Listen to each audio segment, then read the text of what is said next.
Mr. Buffett, Mr. Munger, my name is Norman Rentrop. I'm from Bonn, Germany. I want to thank you very much for so patiently listening and answering and sharing yesterday and today. And I'm a shareholder since 1992, and this is my first meeting. I came here being inspired by Robert Miles' book, 101 Reasons to Own Berkshire Hathaway. And I was very careful listening to you, the reasons how you pick good people, that it's love for the business and not so much love for the money.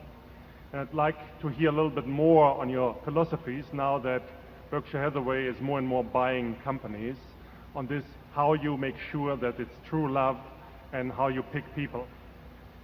It's a terrific question. I don't know exactly how to answer. Maybe Charlie will think of it while I'm stumbling around. But I think I can do that quite well. But I don't know of any way to give somebody else a set of questions to ask, or, I don't know how to tell. I don't know how to tell someone else how to select managers using those criteria. Do they love the business or do they love the money? It's very, very important. I mean, it's crucial because we see it all the time. I mean, you've got people around who love the money, and you see them in public companies and doing things that we wouldn't want to have associated with us. And on the other hand, if they love the business, and I'll tell an owner this. I will say to him, "You built this business lovingly for 50 years, and maybe your parents before you, maybe even your grandparents. One of these businesses we're buying is fourth generation." And the clincher, in fact, I used it with Jack Ringwald back in 1967. I said to Jack, who would build it over a long period of time, "Do you want to sell this? You want to dispose of this, your creation, your painting, or do you want some 26-year-old trust officer to do it the day after you die?" And the thought of who was going to handle this masterpiece, which he'd created himself, was important to him. And I tell him, if they want to put it in our museum, we will make sure, A, it doesn't get resold, that it gets the proper respect, and that you can keep painting it. We won't come in and tell you to use reds instead of yellows or anything like that. So even though it's a masterpiece now, you can keep adding to it. So we like to think that we're the Metropolitan Museum of businesses, and that we can get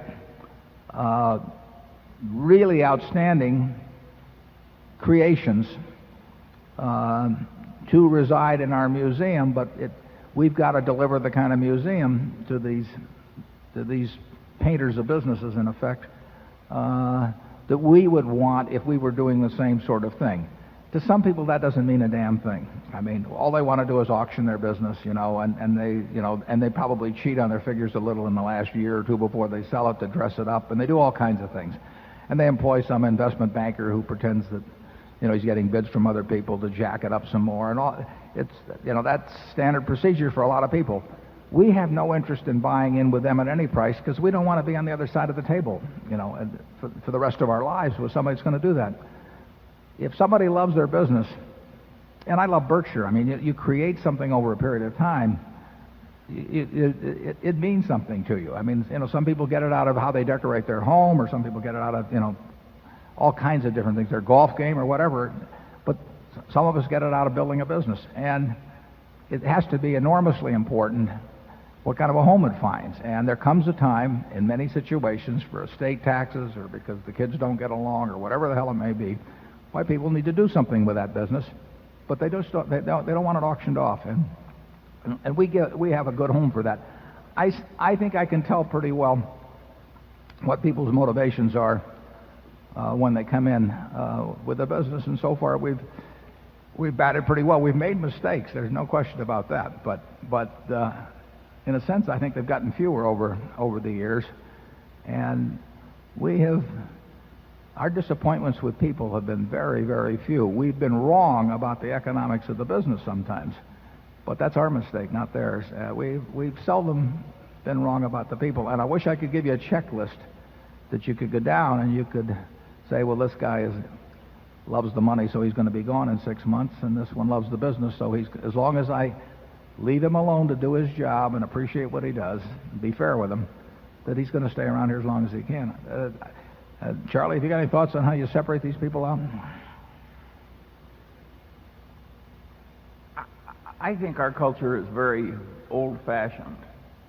In other words, I think it's Ben Franklin and Andrew Carnegie, and it's very old-fashioned. And what I think is amazing about Berkshire is how well these very old-fashioned ideas still work. Can you imagine Andrew Carnegie calling in a compensation consultant or an investment banker to tell him whether he should buy another steel mill or... No, we don't get imitated much. I mean, we're imitating, the behavior of a period that has been gone for a long time, but I don't see... A lot of the businesses we buy are kind of cranky like us and old-fashioned. And I hope we continue it that way. They're sitting out there, Charlie. Yeah. Well, but I think the businesses do have standards. Seas has standards. It has its own personality, but maintaining standards is a huge part of it. Charlie hit on one thing in terms of the idea of asking investment bankers or somebody to evaluate the businesses you're going to buy. I mean, that strikes us as idiocy. If you don't know enough about a business to decide whether to buy it yourself, you better forget it. It does not make sense. You bring in somebody who's going to get a very large check if you buy it and a very small check if you don't. That displays a faith in human nature that would strain Charlie and me.